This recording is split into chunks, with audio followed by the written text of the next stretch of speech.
Assalamualaikum warahmatullahi wabarakatuh.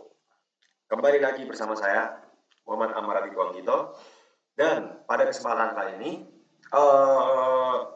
kita akan membahas. Jadi kan waktu kemarin kan kita sudah membahas beberapa mesin-mesin listrik kan, berbagai macam part, komponen, konsep dasar, serta cara penerapannya. Nah, pada kesempatan kali ini, saya akan membahas ya antara lain VFD dan juga motor 3 fasa. Oke, langsung saja kita masuk ya ke PowerPoint-nya ya. Jadi VFD dan motor 3 fasa di sini siapa aja sih yang akan kita bahas? Yang pasti akan kita bahas tentunya ada beberapa ya. Itu yang pertama konsep VFD, habis itu prinsip dasar dari prinsip kerja motor induksi 3 fasa, dan juga nanti saya akan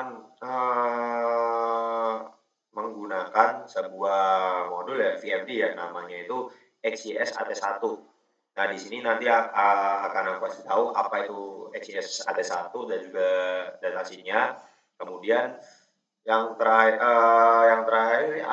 nggak terakhir juga sih sebenarnya, yang apa ya, grafik lah ya. Pokoknya nanti akan saya menjelaskan grafik dan juga kesimpulan-kesimpulannya serta hasil dari pengujian saya, pengujian komponen-komponen milik saya itu. Oke, langsung saja kita masuk ya ke dalam konsep VFD. Yang pertama itu ada konsep VFD. Yang pastinya VFD itu adalah perangkat elektronik daya yang berfungsi untuk mengatur frekuensi dan tegangan keluaran AC untuk mengontrol kecepatan motor induksi 3 fasa. Nah, seperti yang dilihat di sini adalah gambarnya ya. Di sini gambar, dan juga di sini adalah sebuah rangkaiannya bagaimana cara dari VFD tersebut bekerja, mulai dari kelistrikannya hingga komponen-komponennya. Lanjut, yaitu, jadi di dalam VFD ini ada 3 tahap kerja dan juga 3 tahap utama. Yaitu yang pertama pastinya ada menggunakan dioda rectifier atau penyiaran. Kemudian mengubah tegangan, maksudnya ini rectifier yaitu dia mengubah tegangan AC dari AC input ke DC menggunakan dioda atau SCR. Dia itu berupa ya, jadi ya anggap aja ya dari arus bolak-balik jadi arus searah gitu kan mudahnya. Kemudian ada DC link atau filter yang berfungsi untuk menyimpan energi DC dan meratakan tegangan menggunakan kapasitor. Nah, kalau misal bingung nih kapasitornya di mana nih Mas kapasitornya? Nah, nih di sini ada kapasitornya nih. Di sini kapasitornya yang gede nih. Kapasitor segini ini gede banget pastinya kan. Karena VFD itu pasti kan mainnya sama tegangan gede. Kemudian ada yang namanya inverter stack, yaitu mengubah kembali tegangan DC ke AC 3 fasa dengan frekuensi variabel menggunakan IGBT atau Insulated Gate Bipolar Transistor melalui teknik PWM atau Pulse Width Modulation. Mungkin yang bagi yang nggak tahu PWM itu gelombang kotak mudahnya lah ya, gelombang kotak dari sini. Nah, namanya juga inverter kan pasti membalikannya, makanya itu dinamakan inverter XYS AT1, yaitu membalikan dari DC ke AC. Nah, jadi mudahnya nih masuk AC ke masuk AC keluar DC, habis itu mau balik lagi DC ke AC ya gitu kan. Kemudian lanjut ke prinsip kerja motor induksi 3 fasa. Nah, kita kan udah sering nih membahas motor induksi 3 fasa. Nah, mungkin aku ulang lagi ya, aku ulas kembali yaitu tentang tahapan kerjanya. Bagaimana sih induksi 3 fasa ini terhadap inverter gitu. Jadi medan magnet berputar atau rotating magnetic field saat 3 arus bolak-balik dengan beda fase 120 derajat dialirkan ke stator. Jadi masing-masing kumparan ini menghasilkan medan magnet bolak-balik. Kombinasi ketiga medan ini membentuk medan magnet berputar dengan kecepatan sinkron. Rumusnya pun ada, yaitu NS sama dengan 120 kali F per P, di mana yang NS ini adalah kecepatan sinkron, kemudian F ini frekuensi, P itu jumlah kutub motor. Kemudian ada induksi arus pada rotor. Jadi medan magnet berputar stator memotong batang-batang konduktor pada rotor. Karena ada perbedaan kecepatan antara medan stator dan rotor, maka timbul GGL atau gaya gerak listrik induksi yang menghasilkan arus pada rotor. Kemudian ada lagi pembentukan torsi. Arus rotor menimbulkan medan magnet sendiri yang berinteraksi dengan medan stator. Jadi interaksi kedua medan ini menghasilkan torsi elektromagnetik atau T E kecil yang memutar rotor searah dengan medan magnet. Nah, di sini kan udah sampai analisis grafik nih. Aku bukain dulu ya bentar grafiknya ya. Jadi grafik di sini adalah hasil dari percobaan saya menggunakan motor Javasa ya. Pengoperasiannya pakai VFD AT1 inverter. Nah, di sini kan ada nih frekuensi versus PWM. Maksudnya gimana sih? Nah, mungkin aku bukain aja sekalian ya. Aku bukain hasil pengujiannya ya. Oh ya, sebelum itu mungkin saya bukakan dulu modul ya dari inverter AT series ini. Nah, bagi yang belum tahu, inverter itu yang tadi itu warnanya hitam, kotak hitam gede itu yang isinya berapa. Nah, di sini adalah sebuah modul ya, AT1 yang artinya single phase to three phase. Nah, di sini kalian bisa lihat manual-manualnya bagaimana cara menggunakan AT, bagaimana instalasinya. Nah, contoh-contoh nih main sirkuitnya bisa dilihat di sini. Nah, yang akan saya tekankan yaitu pada menu P. Nah, ini juga cara pengoperasiannya nih. Ada numerical display, artinya nomor display, terus ada reversing switch, speed adjustment atau terus kemudian ada start dan juga stop, naik turun. Nah, di sini yang akan saya tekankan, P di sini artinya parameter spesifikasi. Nah, jadi kan nanti kan pasti di sini bingung ya, Kak, kan ada banyak tombol nih, contohnya dari P00 sampai P50 kalau nggak salah ya. Nah, di sini tuh ada semua manualnya parameter spesifikasi. Nah, dari P00 yang artinya voltage maksimum, kemudian reference frekuensinya berapa. Nah, di sini ada semua. Karena yang akan kita gunakan yaitu P12 di sini yang pertama stopping modenya. Stopping modenya di sini, nanti kita akan ada inertial stop dan juga declaration stop di sini. Ini artinya kayak misal langsung stop atau stopnya pelan-pelan gitu. Jadi yang ini kan langsung stop nih, stop langsung, nggak ada putaran lagi kalau misal di motor kan juga masalah. Yang ini benar-benar langsung stop gitu. Dan juga kita akan menggunakan P34 di sini atau main rising velocity. Nah, di sini kecepatan bagaimana kecepatan dari motor itu naik. Nah, kan di setting di sini sebanyak 50 Hz.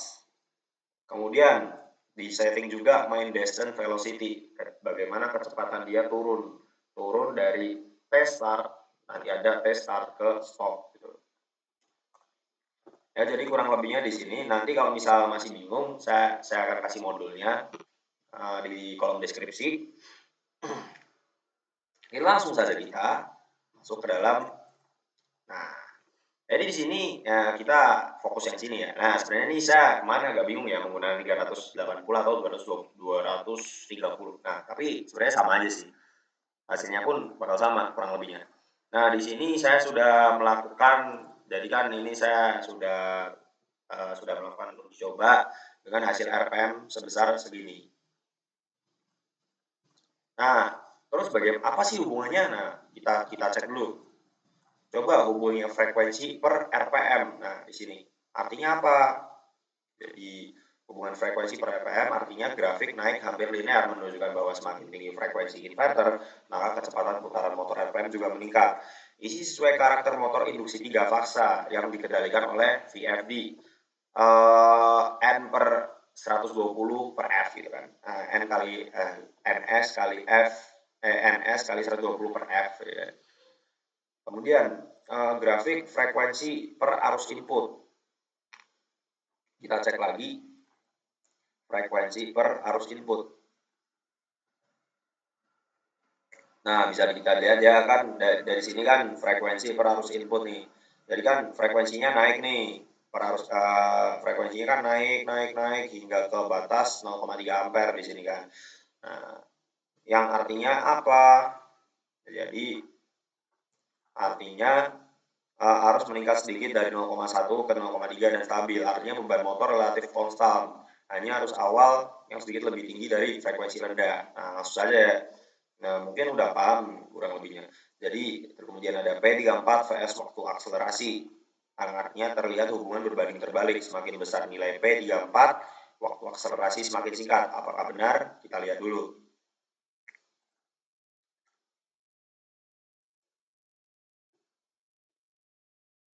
Nah, di sini bisa kita lihat emang ya semakin ini semakin cepat ya. Kemudian ada juga frekuensi per akselerasi. Nah, di sini kan artinya berarti kan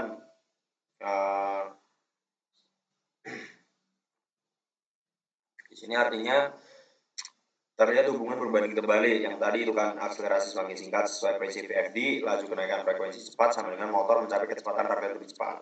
Kemudian ada tadi kan nilai P34 versus arus puncak yang tadi grafiknya konstan di situ. Nah, kenapa konstan? Karena di hasil percobaan saya tuh sebenarnya kan hasilnya nggak beda jauh ya, karena stuck di 0,5 sama 0,6. Nah, tapi saya ambil 0,5.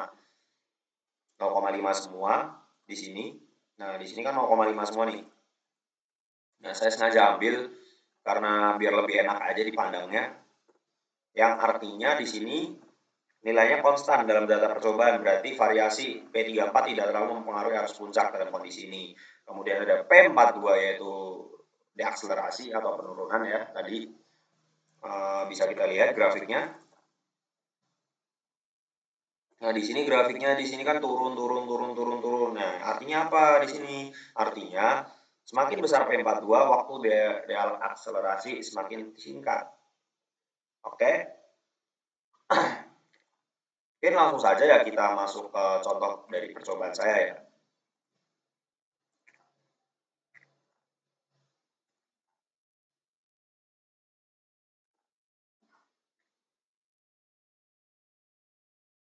Nah, ini adalah sebuah jadi di sini adalah sebuah inverter ATM2. Saya sedang melakukan pengujian di sini kan. Pengujian contoh salah satu bagaimana sih menggunakan di sini kan saya pakai sebanyak 20 frekuensinya sebanyak 20 Hz. Nah, di sini.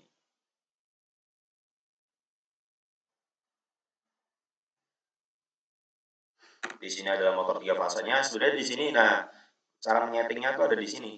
Di proc sini, di proc habis itu kita tekan atas bawah habis itu kita run, terus kita tentukan frekuensinya di sini. Saya milihnya kan 20 di sini kan, habis itu start, habis itu stop. Nah, dan di sini ini adalah dia tachometer untuk menghitung arus di sini. Untuk menghitung RPM.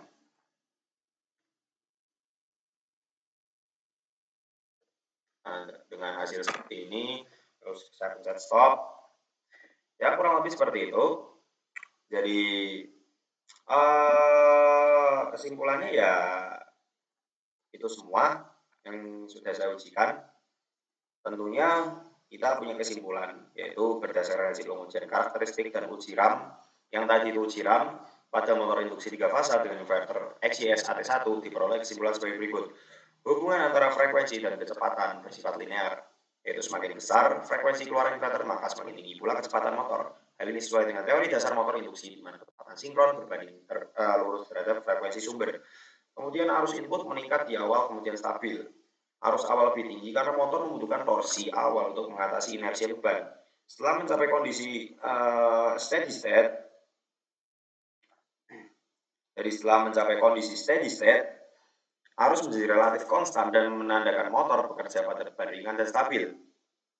Parameter P34 berpengaruh langsung terhadap waktu akselerasi. Nilai P34 yang lebih besar menyebabkan waktu akselerasi menjadi lebih singkat karena perubahan frekuensi persatuan waktu Hz per second meningkat.